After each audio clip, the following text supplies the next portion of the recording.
All right. Hello, everybody. I just really should have told you, Peter, that we don't have like a little intro thing. I know. Usually I'm doing a dance. For the no countdown. intro here. I think maybe it'll be on the list. But hello, everybody. Welcome back to Near My Condition, Old Reader, New Reader. I'm really thrown off because I'm used to doing a show with Kristan in the sunlight on Sundays, and the fact that it is still sunny outside and Kristan is here, it is. I was waiting for you to be like, "It's fangirls," and I was like, "Oh, it's not." I'm afraid I'm going to do a wrong sponsorship. Don't think about it. Anyways, I am here. I have two absolutely lovely guests here today: the Comic Slayer and Crushing. I don't know if Crushing Crisis and Crushing Comics, and there's like so many things. Yeah, Peter's as long here. as you got a crush on me, it's all fine. Well, we do. Peter is crushing comics, though. Reading all the comics. Yeah, Crushing at all comics, times. Crushing Constantly. hearts, crushing bad opinions on the internet. Yeah. That's really stupid. I can tell I'm feeling better because the jokes are worse. So that's good. I don't know if you guys, they know you. We don't need to do introductions, but if you want to do an introduction to yourself, you guys can. Yeah, they know us. All right. My background got worse. That's too bad, but. So today we are talking about On a Sunbeam by Tillie Walden. So this came up because we did the Library Evergreen show together, which was a tremendous feat, honestly. I'm very impressed that we all made it through. A vigorous like discussion. 40 books that we had to talk 40 about. books, like 3.5 40 hours. hours later. Yeah. And this is one of the books that made it into that top 10 of books that we thought should be in every library, or graphic novels, rather. And I think the only female written book, or I believe, on that list. I'll fact check, but you may be right. That sounds right. Oh, Mary said, I totally have a crush on Crisis. Of course. With a K. Hello, everybody. Welcome here on the eve of my birthday.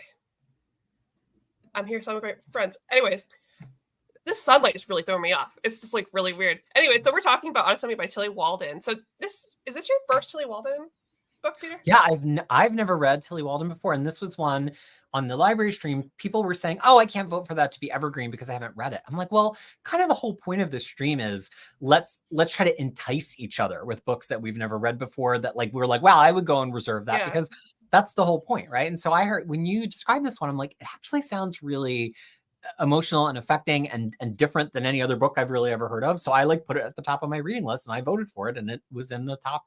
What was it? 10, 12? The 12. Top 10. There was a top 10. The only book written by a woman or femme. However, Days of Sand was in our like just missed, and that was written and drawn by a woman. And Superman Smashes the Klan, illustrated by Gurahiru. So we did a couple, but not as much as we were all stumping for, I think. And our picks of Lumberjanes unfortunately got picked off, Kristan. Sad day. Sad. It's a sad day. And then Chris, you're the one who introduced me to Tillie, and you're a longtime Tillie fan. Was this the first one you had read, or was it like? Yeah, I think I even read it before Spinning. I picked this up from a library actually, and by the cover, it was like the cover's beautiful. What is this? And now I've consumed all the Tillie. I love all the Tillie.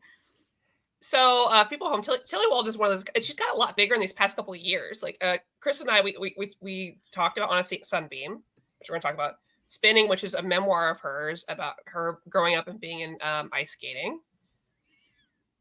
Yes, skating. I was like, was it ballet? No. And she's gone to do some Walking Dead books based on Clementine from the game series. She's been working with Tegan and Sarah, so queer icon. Ooh, very fun. Yes. She illustrated the last two graphic novels. Is the newest one out? It's out, right? It's out in October. Okay. But I've read it. It's amazing. So. But that's why I was thinking it was out. Yeah. As well as some other collections. So this book On a Sunbeam, thank you, James, so much.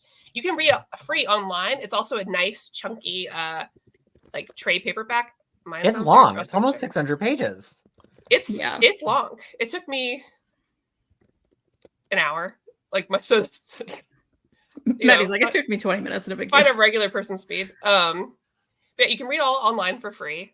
So please check it out. So this show does have spoilers, but I feel like the best way we can get started talking about it, we give a generic, like, this is kind of the deal, and then let's just kind of dig in to thoughts, because I'm very eager, especially to hear Peter's, because you and I are like, we've been talking about Tillie forever. So On a Sunbeam is Tillie's, you should call it like a sci-fi epic in a way.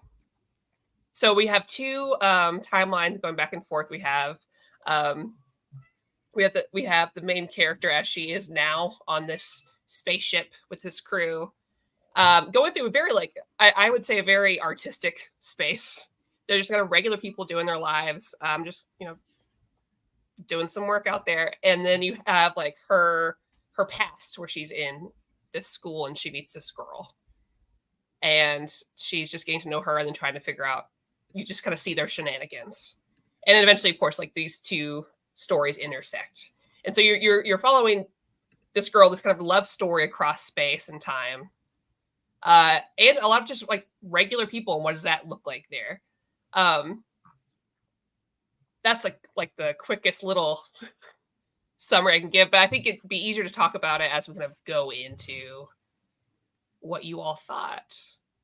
I'm one of the most curious things to me at the top was just pitching it, because the two of you didn't want to explain it too much on the Evergreen show to spoil it. Here we're to spoil, so I think we can.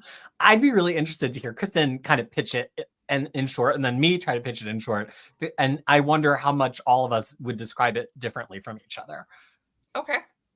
Yeah, and I would say it's kind of difficult, right? Because, if you want to pitch it to somebody, you don't want to jump to the end, obviously. Yeah. But I will say we're in a gorgeous space, literal space. We're in some kind of future universe, not in our universe, obviously. The whole cast is femme, all the cast, which is something I've never read in a book. I don't think ever. And I've read a lot of queer books that I love. Yeah. I mean, I'm sure there's one. I'm sure somebody's but yeah. Well, sure. But especially comic form, I guess. And this is a quite well-known one at this point, I want to say. But yeah, our main character, we follow her journey from high school ultimately to 5 years later, and what she does after high school, and this kind of epic romance that she had and how that affected her, and her journey beyond adolescence and growing up and figuring things out. And the crew that she hangs out with is just like such a wonderful found family that we get to experience. And a lot of people love that in books. And so if you like that, I'm not as good at pitching as Peter, but well, that's why I think it's so interesting, because you've both highlighted different aspects of it. To me, the all femme and non-binary universe is a huge factor. I also was absolutely stunned as we kept reading, and I'm like, there's just not going to be any male characters. This is amazing. Yeah. So I would say, but it's about this sci-fi universe. It's like Star Wars huge. There's lore, there's different factions and different planets, and then there's unusual things in it too. So almost like Dune, that there's like these space worm navigators. There's things in it that are never explained, that are just part of the sci-fi backdrop. But within it, it's all about connection. Like, how do you form a connection in space where the rules are not obvious of how to live or what the universe is about? How do you maintain connections? Is there any way to reestablish a connection that you lost? So it's kind of this backdrop of this huge galaxy where there's so many stories I feel like we could tell. I feel like we could have a 10-year-long run just telling stories all over the universe, but it's hyper focused on like, how do you connect and stay connected with people in a limitless universe? And I think that, to me, is what it's about. Killed it. That's exactly. Brilliant. Put on the back of the book. Yeah, so I'll share real quick. So one of the things what we're so lucky with, because the story is so interesting, the world building is so interesting, but it's really like the first thing that really brings you into that world right away is the art. I was hitting the wrong button. There we go. I won't show up. I'll just every once in a while I'll bring up something. But the way that like everything, like the level of detail and the use of color throughout this, it feels so intangible in a really neat way as you go through here. And so like what you say about like, they give you a lot of like information about this world and the building, but not at the same time. It's overly detailed. It's for you to figure out and kind of fill in your space, because it's not always about that. It's about how the emotion and connection moves through here in a very Ghibli way. Tillie very rarely lore dumps. Like, yeah, and I just remember staring at that first page and being like, okay, how much information can I glean about this? There's this young woman. She's in a spaceship. It looks really techie. They're in space. There's apparently just houses in space. And I spent a lot of it kind of stopping my reading, because I feel like so often when we're used to reading very commercial, mainstream, especially superhero stuff, it's kind of just like you almost whip through the thought balloons and the word balloons, and you don't even fully take in the art sometimes because you're so moving through the story. Here I had to constantly like put it down and go, okay, but really what can I see here? And I think that is one of the most interesting things of it, because as you said, Tillie Walden's art, so intricate, so gorgeous, but then sometimes sort of like amorphous and I can't think of the word. Like, it's almost indicative of what you're seeing rather than being the concrete thing that you're seeing. There's a lot of suggestion of structure, suggestion of what room they're in, suggestion of like people having physicality with each other without it being like intricately detailed. But then there's like a spaceship window or a column or something that's intricately detailed. So it's, I don't want to say that it's challenging, because I don't think it's challenging that way. I just think that it's perhaps a little bit of a different kind of artistic book than a lot of people, even in the indie sphere, are used to reading. Yeah, I don't often see sci-fi ever like this. Like, it feels like Ghibli. So there's a lot of references. Like, I think there's probably some inspiration. It also feels like some like weird early 90s anime I've seen, where it's just like it's very creative with like the setting. Well, and I adore like the really detailed backgrounds you can get mixed with how simplistic our main characters are against it. I think it's a nice contrast. So, and you know, talking just to finish up the kind of like connect the pitching in the first page, I get afraid to just say it's a romance book. I think people who like romance books will like it because it's got a great romance. You heard me in the Evergreen stream say, is this a kissing book? Because I don't really read romance. I don't know that the fact that it has a romance is essential to the story. As somebody who, in terms of reading orientation, is a bit aromantic, I never felt like I had to be reading a romance book.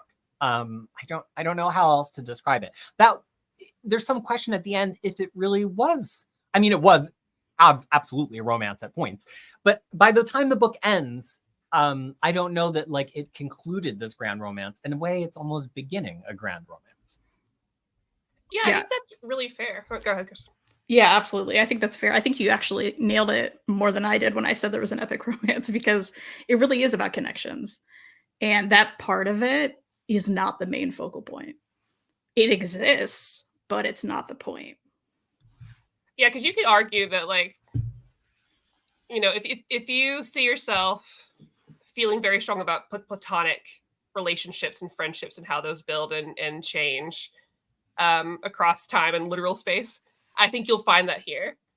And then also, if you're someone who feels really drawn to young first queer romance and that love, and what does it look like when it ends prematurely and against your will, really, what does that look like when you connect later? What is that? How, you know, I think you'll have some of those feelings when you see any sort of like reunions there.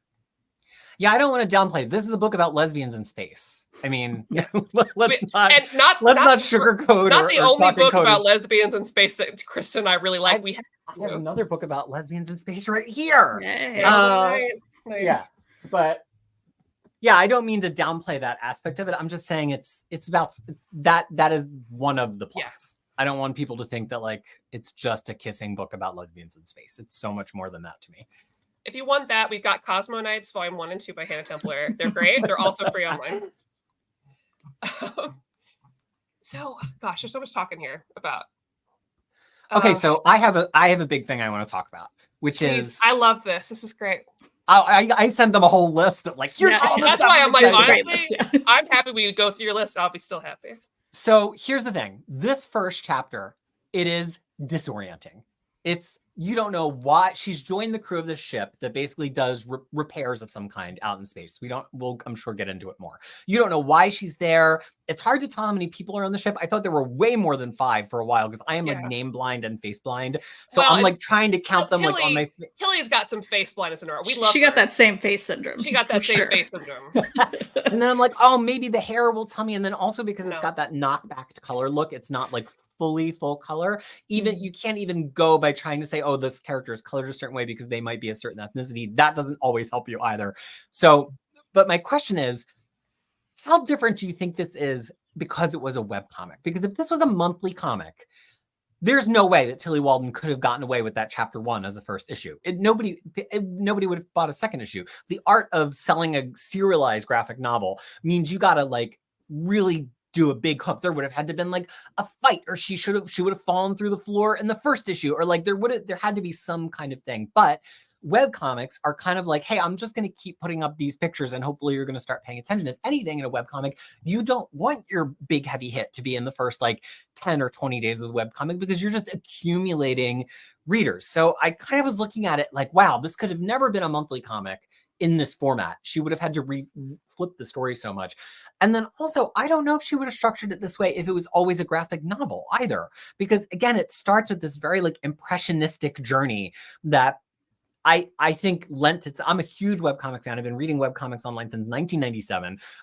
And to me, it was recognizably a work that started as a webcomic. And I'm just really interested to hear what your thoughts are on that in general. And also, like, could this have ever been a sequential #1? And what would have had to happen in the first issue to like make it a sequential comic?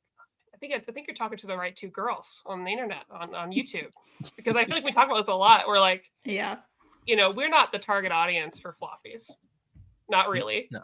And there's a reason why certain types of work are best delivered either already in a graphic novel or in webcomic format. And that's because the audiences that read those, I feel like, are more open to that story. They want to take their time with it. They want to take their time with the art, and they want to explore it slowly. I like our little slow stories that lead into big stories a lot. That's fun and exciting for me. And I feel like that's if you're trying to get to either a younger audience or like a queer audience, that's where we all live, is on like the web comics, I think, too. And it's nice because I feel like you can take your time and not have to really make that big splash, even go back and edit it too, which is nice. I definitely agree that like it does feel like this was. I'm glad it was done as a webtoon, or not webtoon, webcomic. Thank you. Because it also, you don't have the restrictions of like chapter size and like floppy size as well. Because we had a really beautiful issue that was a chapter, I guess. It was much shorter than the rest of them. And I really liked how succinct that was. Yeah, and I don't think it ever could have survived like the monthly flight. There's just no way. You're right. Because I think, you know, if anyone can read it on free online, they'll be like, oh, it's beautiful. I want to know what happens. Because that's really ultimately what you get from that first chapter, right? You're like, spacey things are happening and it's gorgeous. So I want to continue. I know when I picked it up, yeah, I was just like, this is a thick beast of a book, which I love. And it was beautiful throughout. I'm going to read it and keep going. I didn't stop from chapters. I read it all in one sitting. I think that's a great way to read this, even online, now that it's all done. But yeah, it could not have survived the floppies.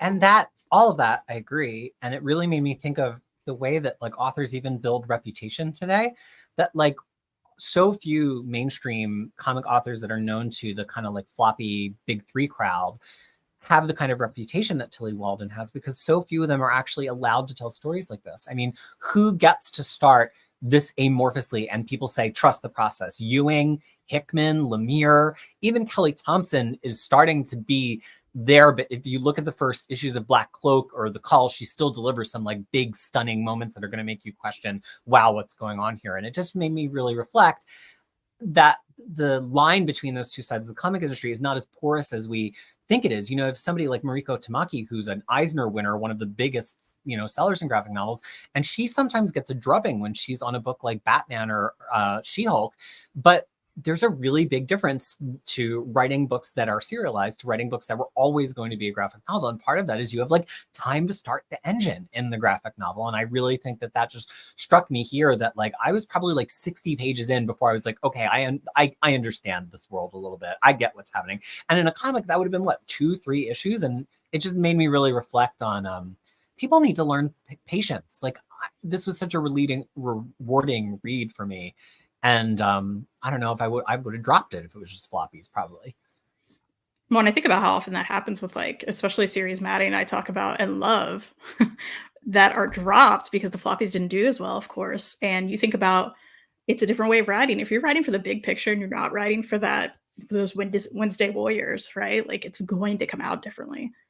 Yeah, and I feel like there's got to be some stuff like upper level as well. Like one is how, you know, how they're marketed, but like into who, right? And then upper level thinking, oh, we need to have a big event every 6. It's got to do with the floppy.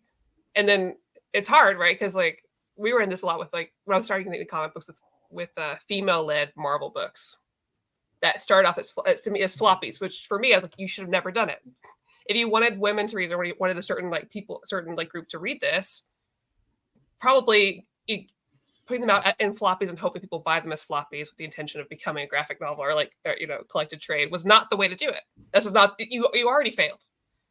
And luckily we do see like, you know, DC, you know, going on to Webtoon with Wayne Family Adventures, one of the best Batman books of all time.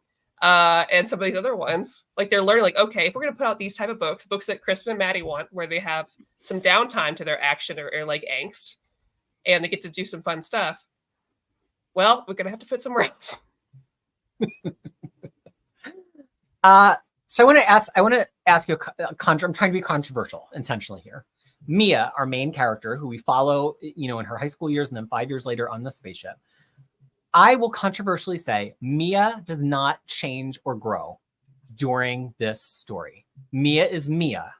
The world around Mia changes and grows. The other characters change and grow so that Mia finds her place in it. And it reminds me of when they shoot a car chase in a movie, the lead car in the car chase is often only going 5 miles an hour, and all the other cars are not driving at all, or even slowly going backwards to create the illusion of speed in a car chase. And I think what this book has is almost like the opposite of that, where it actually feels like we've been on quite a journey with Mia. But as I like flip from the beginning to the end, other than cutting her hair, I don't know that she changed so much, but almost everybody else goes through seismic major character defining arcs. Mia's main arc is that she's stubborn, and that's kind of been true from the first page. Agree or disagree? Mia doesn't change. Everybody changes around her.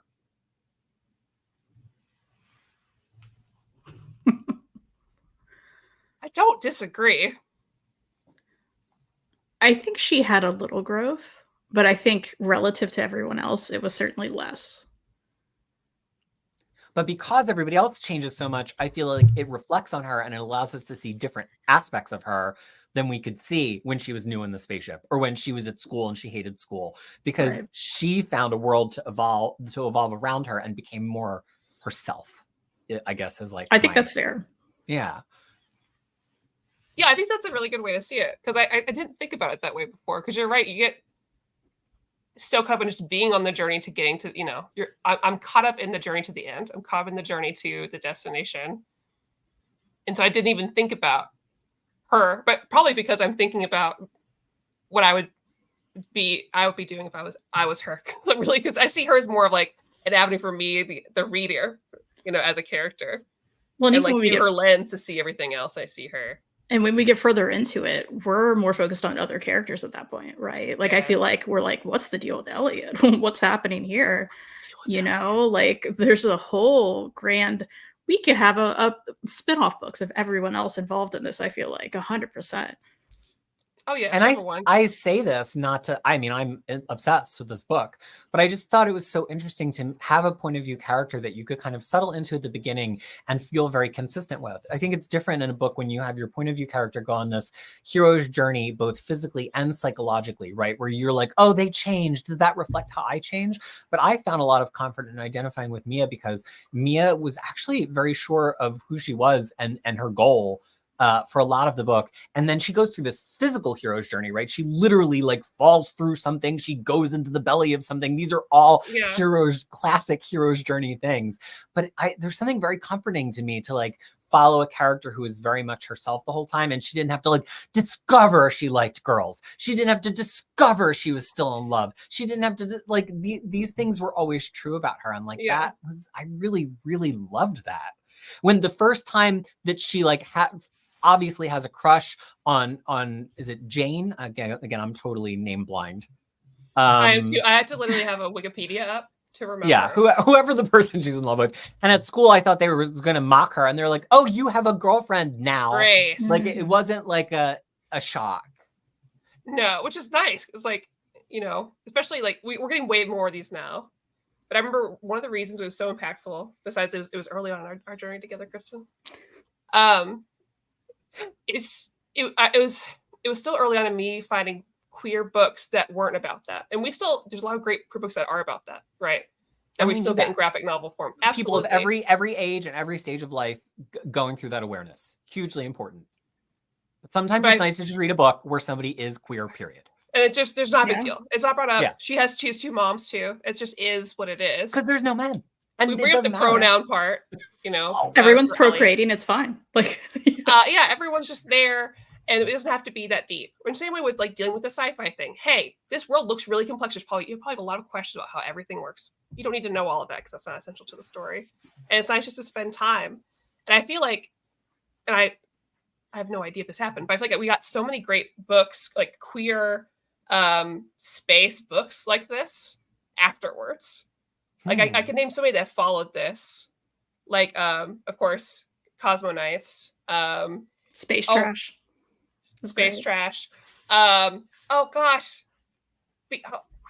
My Blue Delaquante's other one that I love, Across the Field of Starlight. Yeah. Oh, G. Willow Wilson's space book is mega Invisible queer. Kingdom. Invisible Kingdom. Yeah. And getting to see it here, because we don't get to see this type of queer story in space. We don't get to see often, especially like young and just real. Yeah. And I also loved that, like, this idea that, and part of this goes to the part of she didn't change. Sometimes like in a video game, it's like you fight the first battle and the thing is really tough. And then like 10 levels later, you come back and it's like, that's a rat. Why was I ever scared of a rat? But then it's sometimes like in a video game, there's somebody who's like your initial antagonist. And then over time you connect with them and they become part of your party and they become a protagonist. And I feel like that very much is an effect in the book. They start out and you're like, are these all kids? Do they know anything? How are they going to like repair this cathedral in the middle of space? And at first it seems like the Shar and Alma are her antagonists because they're kind of like hard asses and they're ordering her around and you don't understand what they are. Over the course of the book, it turns out they're just people and they become her allies. And then we have like another layer of hard asses, the teachers, but then one of the teachers becomes sympathetic. And then it seems like the family, at the staircase are hard asses, but in the end, some of them are also our allies too. And I just think that's what I mean about like the beauty of Mia not having to change so much. She just evolves through this world where at the first she thinks everything is so intimidating and like she doesn't have a connection with anybody. But the whole book is about how if you connect with things, they're not intimidating anymore. And that's like her journey. She just connects with all of these different people and concepts and places and skills. And she never really changes, but she realizes that she's more a part of the world than she knew when she started, at which point she felt very much alone. Mm-hmm. All right, Maddie, end it. See ya. He did it. Yeah, I think the beauty in this, like, because when we talk about on a Sunbeam, the beauty of this is how interesting all these other characters are and how they grow and find their place. Because it's a lot about just finding your place in your way, and some of that is literally in space on it, like a live ship. We don't need to know how it runs; doesn't matter. And finding those found families and finding your growth and what you need in that relationship, what it needs to look like for you. And I love seeing the different ones. And we should definitely I want to talk about each of them too. Yeah, I feel like we can get specific now. Anybody who was really afraid to find out too much, they've been here for half an hour. Now I can explain again. This is one of those books. I say this all the time with books, but I could really explain a book and you would still miss everything. It would not really totally completely affect your like journey reading the book. Well, and I feel think like there's so much here. There's no way we can. Oh yeah, and then when you open it, you look at the art and you'll be like, wait, what? They were just talking about regular things, and this art is crazy, incredible. I have a print of one of the pages in my office. So I have a print I grabbed off my wall. Should I? Yeah. Please? Huh? You can buy you just signed. I got some on InPrint, INPRNT. She's got a store on there. But I love their found family and how they all go together. I love Alma and Char are captains, and how they work on their relationship throughout the story, as well as they're almost like parental kind of relationship with a couple of the other people on the ship as well. Like it's just seeing how which is so indicative of like a regular, like real life queer found family, or any found family, like just how you kind of come together, like and fit those pieces and needs for each other, with like the same bickering but also love and respect. One of my favorite scenes of the two of them is the first scene you really understand the dynamic, where we hear Mia say, I thought Char was the other way around. I thought Alma was the captain. And it's like, no, Char's the captain. Alma's just good at being loud. And I just thought that was so interesting because that's a realistic relationship. I think like a lot of times in fiction, relationships are so like squashed down and simplified to be like, this is the person in charge, like very dom and sub, right? Like here's the person who's in charge and loud, and here's the person who's more. But here's this really interesting relationship where one of them is like actually more senior and maybe more together than the other one, but she just doesn't want to order people around. She's not into confrontation. You can be a leader and not confront people and use your power in that way. And so she has a perfect symbiotic relationship with her lover, as well as her like first mate, where the first mate does all the captain stuff and she kind of lays back. But then when it becomes official and the name has to go in the paperwork, her name has to go in the paperwork, and that creates conflict, right? Like, and I was starting to think in a while, I'm like, is this book gonna have like, what's the conflict gonna be? Where's the fireworks gonna be in the present? But the fireworks is showing like how in a found family, everybody has to kind of merry-go around and take different roles. And sometimes you have to step up, sometimes you have to step back, sometimes somebody has to take the blame for something, and then all of the roles shift. And that's so much different than a book that just has this very standard nuclear family where like one of the parents is more dominant and one of the parents is less. And like it really was just this constant cycle of who is going to take charge. And I think on the crew of the five, we see all of them take charge. Elle, they take charge at many points in the story. And you're kind of curious, like, wait, Elle, this mute person who never says a word is going to take charge. But that to me was so fascinating. And the window into that was that first scene where she's like, wait, Char's the captain? So good.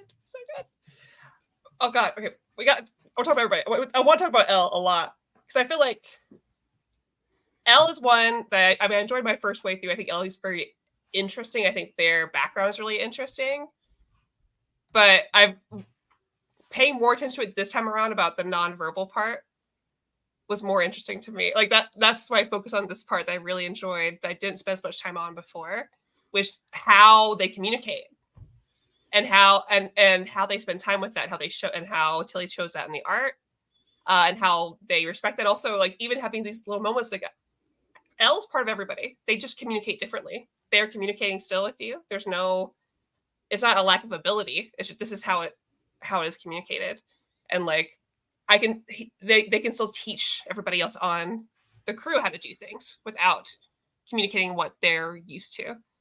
And just like, well, and I adore that panel, like the way Tillie did it, where Elle, the first time you see Elle say something, but you don't really see it because that bubble is at the top, the bubble's up the top. in half.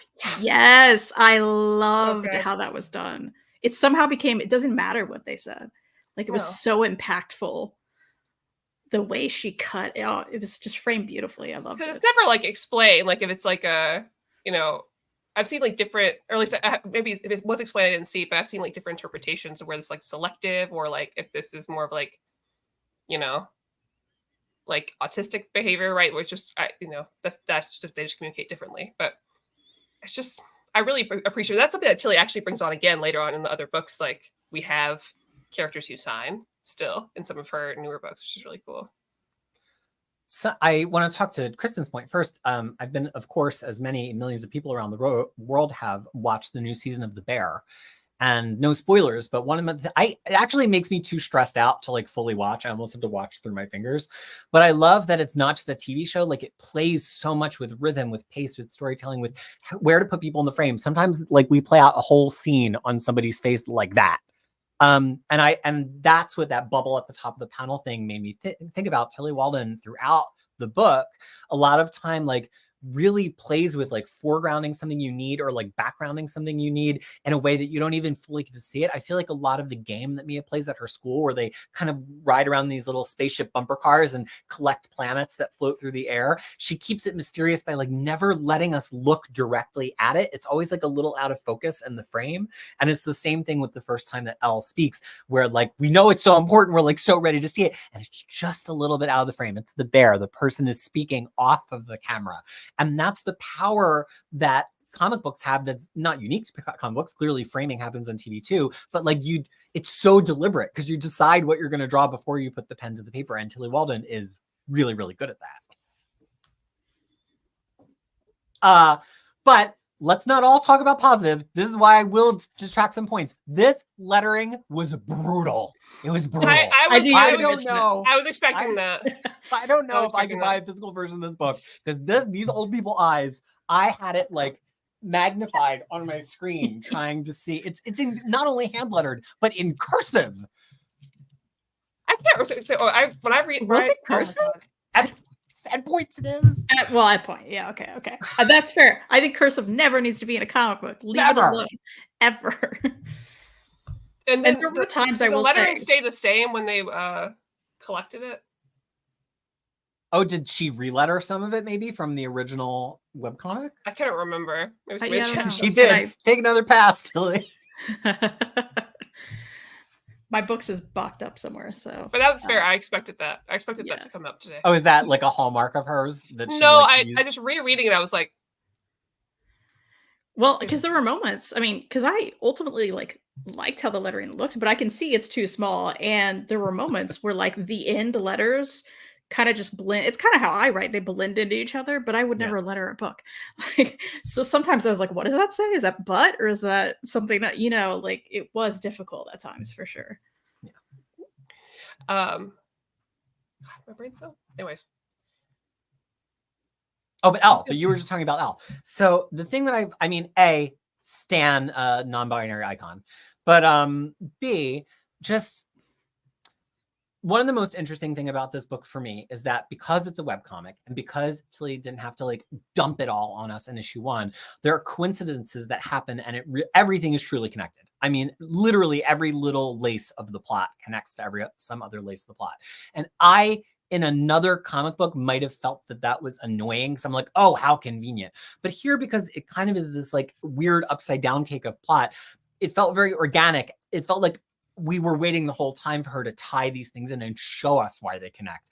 And so when Elle becomes really like the center point, it's probably the one thing I refuse to spoil if we can avoid it in this conversation. Talk about it. Yeah, why Elle becomes the center point eventually. Like I was like, oh, that is just so great. Whereas I feel like in a lot of other books that have a very like typical info dump at the beginning, that would have felt like a cheat. Like, come on, man, you didn't tell me that Elle was going to be that important for 500 pages. But here, it really worked for me.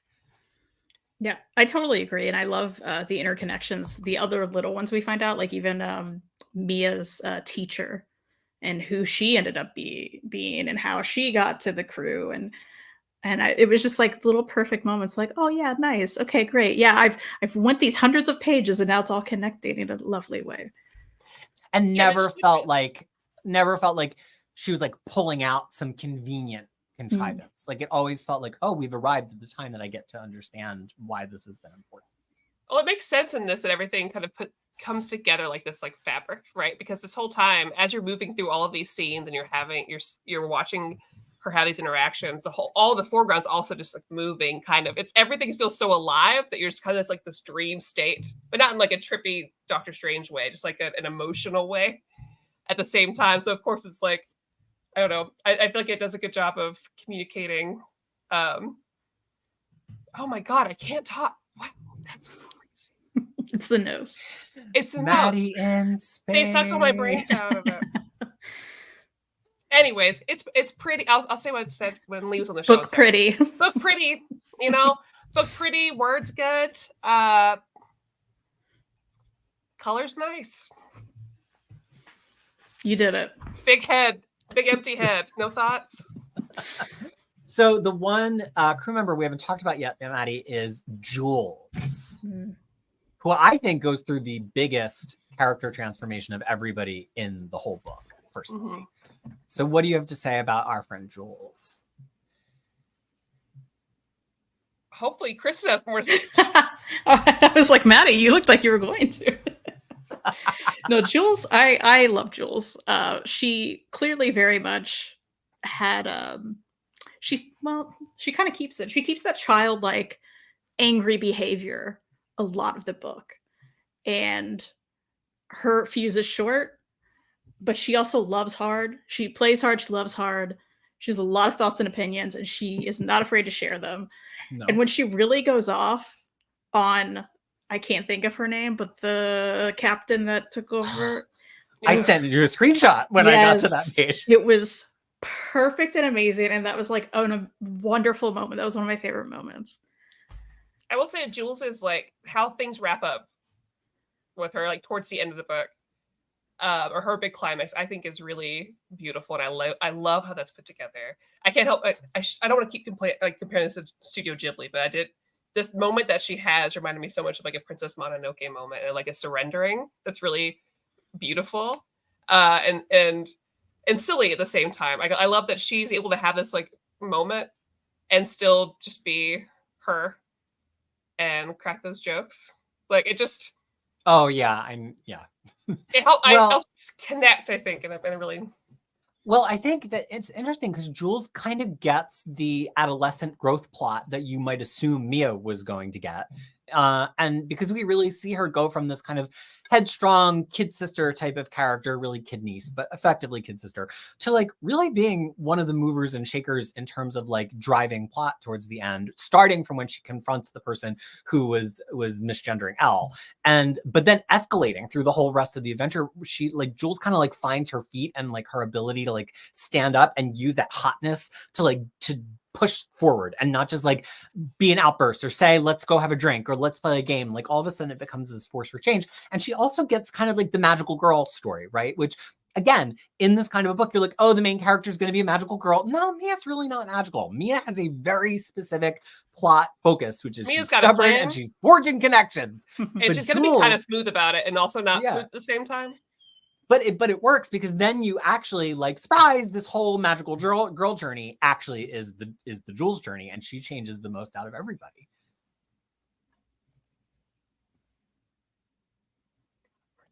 Okay, so we're getting close to time. So oh my gosh, I can talk for hours, but this always happens when you have me. Well, and I love it, and I also want us to do this again with more time between me and surgery, so this little brain here works again. I feel like we need to make Peter read more Tillie at this point. That's true. I mean, I'm down. So look, okay, here's another thing I really want to talk about. The conflation of the scientific and the divine. Very early on in the book, so they're on this crew that refurbishes things in space, and one of the coolest things in this book is there's just freestanding structures in space. We don't talk about how they have atmosphere or how they have gravity. Shut up. They're just in space. And so they're repairing this one that used to be like an old cathedral, and it's so beautiful. And I got so obsessed with all the details in every panel. And they say, the founder of this cathedral ascended the staircase. So I'm like, okay, so the staircase maybe is some like black hole shit that you go up and like you get to heaven or something. But then later we find out that the staircase is a physical place where people live, and there are rules of science and gravity and the universe that dictate it. But in the book, it's presented as both. It's presented as something that is fantastical and supernatural, and also as something that's scientific and explicable, and it exists as both straight through the end of the book. And at any given time, you can, like a Necker cube, which is one of my favorite analogies, is like that little kind of like square that's all hollow, and you can look at it so it's like hollowed out this way or hollowed out that way. Like a Necker cube, you can always look at the book and decide if you want to see a certain scene or reference to the staircase as being about a physical phenomenon in space or something divine. And I'm just so interested to talk about that, because I was floored by the way I was thinking, like, what other sci-fi universe does that. I thought of Invisible Kingdom with G. Willow Wilson. I think she does a great job of like playing tricks with, is it scientific or divine? Kristan, am I making any sense? Yeah, absolutely. It makes me think about Mia and the journals. Who was doing the journals? Was it Char? Was it Charlotte? The journal she took over. I think so. So Mia started reading all of these because that was where the history of that religion was. That was where the history of this thing was. Every single site they go to, she's writing down all this stuff. And, Mia was like, I want to read them. And she was like, no one's ever cared about this. And I'm like, ooh, wouldn't it be great if we could read them? Because that was so interesting, especially the little tidbit we got of that specific area with that specific religion, 200 people in that religion. And like the founder like died and all this stuff happened. Did they? Or did they? Right. Or did they? Yeah. Great point. Or did they? Well, because now that we know with the staircases, it's right. like me. Yeah. Yeah. Well, it's interesting on like a lot of different levels because one, anytime you have like a sci-fi fantasy that does sort of mix the two in an interesting way, I think it gives you a lot more room for very interesting world design and aesthetics in a way that if you stuck to one or the other, you would feel yourself a little trapped in. And so just even by doing that, it gives us a really neat way to view how you talk about the structures like float around in space. Like we have a very like traditional fantasy-esque like buildings. Right, it's very flying castle. Ships. Right, it's very fantasy. Yeah. And in a similar way, you could say to like you're reading Harrow, right? The Gideon the Ninth books are not exactly dissimilar because there is mysticism, but there is a science to a lot of those things, and then also it's interesting in like a diplomacy way. That's how I always view these things, like space diplomacy books, where of course like your other parts of the universe would create these wild mythical reasonings for things as a way for potentially even your like governing bodies to dissuade you from interacting with said groups. So of course you don't know those things. They don't give you access to that knowledge about this small little group at the staircase. So of course you think this like they fly or do whatever. Well, and I have to say, I love, we're following this construction crew. We never really see them doing what they're doing. We're just kind of like, yeah, it's an old building and you're helping it or something, fixing parts of it too. It's not even every part because there are parts that are, not like other crews are going to do that. Like, why? Yeah. I just love how there are all these questions, but I never was really like, oh, you need to give me more and I'm mad about it. It was just kind of like, okay, yeah, that's what you're doing. Neat. Which is respect for the reader. You know what I mean? Like, yeah, you know what? I'm tired sometimes. If you give me all the info, I'll figure it out. Let me just have a good time. Although I would read a book about what they're actually doing. Well, in these obviously. But like, let me experience like this flow first, and then tell me all about it. How's the magic? At first, I had that desire because I'm a tell me everything reader, and then as it went on, I was like, actually, the fun though is when we do like at the point that they have to pull the building pieces together in zero gravity using their counterweight in the part of it that has gravity. Like that was so cool. And I'm like, that to me stands in for this laundry list of all of their responsibilities and all of their capabilities and whatever. Like it show don't tell, right? We got to see how expert they really are. And then also Elle, I think a lot of the time kind of shows how expert they are. And so we don't need a list of the complete goods and services that they render as a repair crew. But I did think it was funny that we contrasted this like epic space cathedral. And then they're like, so now we're repairing an office building. Yeah. In space. She's like, you know what? I'm going to make this beautiful, breathtaking. And this will be regular people doing stuff on the very like ground floor of this stuff. You're not going to get like this big high brain fantasy. We're having a good time here. Did you also ever wonder if the ship was like a TARDIS? Because they're talking about taking all these statues and like big other things from these construction sites. And I'm like, I have no idea how do you fit all that in this little fish? Like, I don't understand. Well, and also they bolt things onto it at points, but it looks like the Akanti, the brood ships in X-Men. It looks like all like any of those kind of like living spaceship tropes, but then it's also mechanical at points too. And again, Walden never stops to like coddle you. It's like you can think what you want to think. It's one of these things that's both divine and scientific. Is it a giant fish that has things bolted onto it? You just don't know. There's definitely an engine, there's definitely power, but it looks very organic. And a lot of the things in the world look organic. And even the little spaceships that they drive around at the school for practice have like an organic quality to them, even though they look more like bumper cars. And it's kind of like, you don't need that explained. And we haven't really talked about the school environment. I mean, it's a whole sister story to the other story. But I enjoyed that, like, again, in the same way I don't like romance books, I don't want to just read a book about people getting bullied. I'm like, no, sorry. I already did that, like, personally. So I don't need to read books about it. But I like that, like, yeah, there was like bullying, but everybody had agency. Mia had agency, and the bullies had agency to be real people and change eventually too. And to me, that's the only bullying book that you can get me to read. If you give me a book where somebody's bullied at the beginning and they're also bullied at the end, I don't like that. I didn't need to read that book. That's for some other audience other than me as a grown person who's lived through that, you know? Yeah, I agree. And I love the way she did the timeline because, you know, we're starting out in the high school. We're jumping time kind of every other chapter for a while. So you care more about what happened in her past now that you know more about her future. I think she just did that really well. Yeah, like sometimes it felt like it was her kind of talking to her in a vision or a dream, and it just melded into the memory, which is really nice too. So we got about 7 minutes left. I want to make sure we have time for our overall rating out of 10. And then, of course, time for a couple of questions from chat before everyone gets comfy. I mean, Peter, did you get through your list though? Oh, sorry. Well, I mean, you know, I'm trying to be respectful of time. I just, we talked. Yeah. I didn't get to make my joke about how isn't the feminine energy in this book already just the symbol of the scientific meets the divine and mysterious, which I thought was funny at the time when I thought it, but when I said it now, it wasn't as funny. No, and I love that we assembled a Thems and Thems stream for this Thems and Them book. Like, we're ready. Great. Love it. Absolutely. Anytime. Even though one time Hayden, God, it's so funny. Happy Pride to my ally, my Bicon, and Kristan were like, who do you think? Who do you think's the ally? Because it's not right. I don't. But we're always happy to talk about queer books anytime. Well, any books, but like definitely queer books. Well, but you know, we're saying the word queer a lot. And for people who are watching the stream who are not queer or not sure if they should call themselves as queer, like, it's an easy way to hold up an umbrella that anybody can feel comfortable standing under. And I think even when you say LGBTQA, or even if you include, you know, like Two-Spirit or any other things into that are culturally unique to different cultures, sometimes if somebody's like not really certain where they fit in, they're like, okay, well that sounds like a very specific group.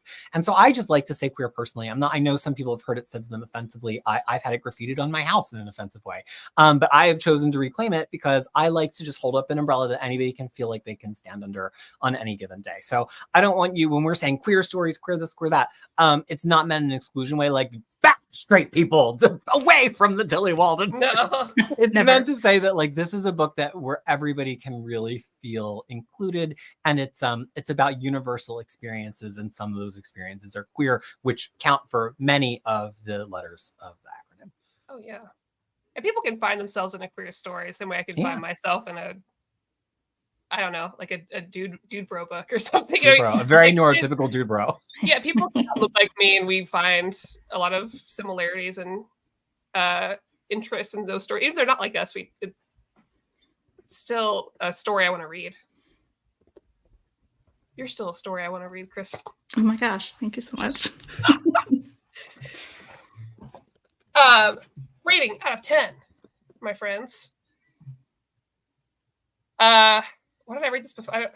I mean, I'm 10 out of 10. Yeah. Come on. It was almost a 9 today because I had a really bad headache, but that's not her fault. It's still a 10 to me. I think I'm so happy with what it delivered.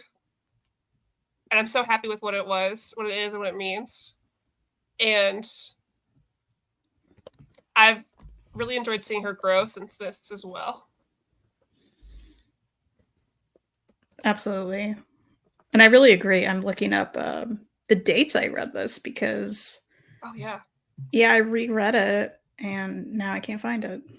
This is like old Fangirls, like years ago. Yeah. Was it when you did Fangirls with Fariha that you first read it?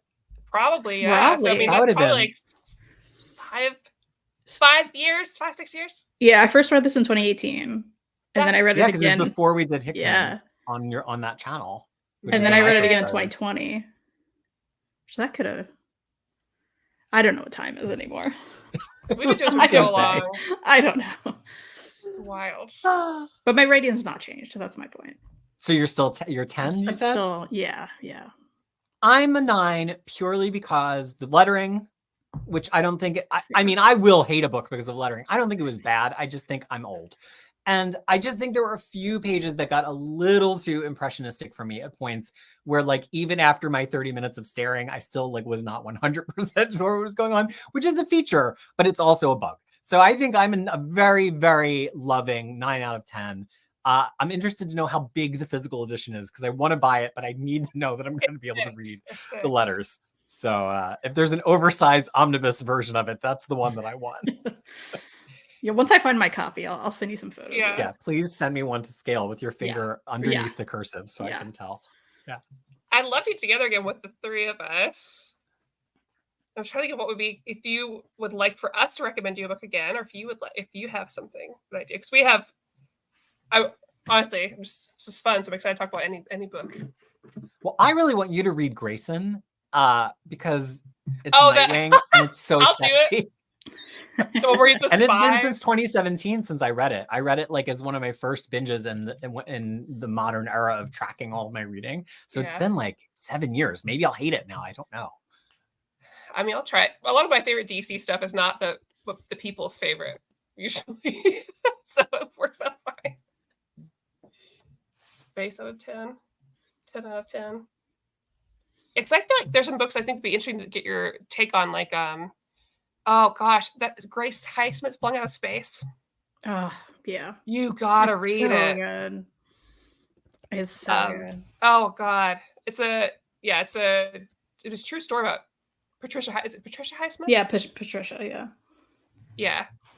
Who's she's a problematic and interesting queer figure. Oh man, there's so many. We'll think about it.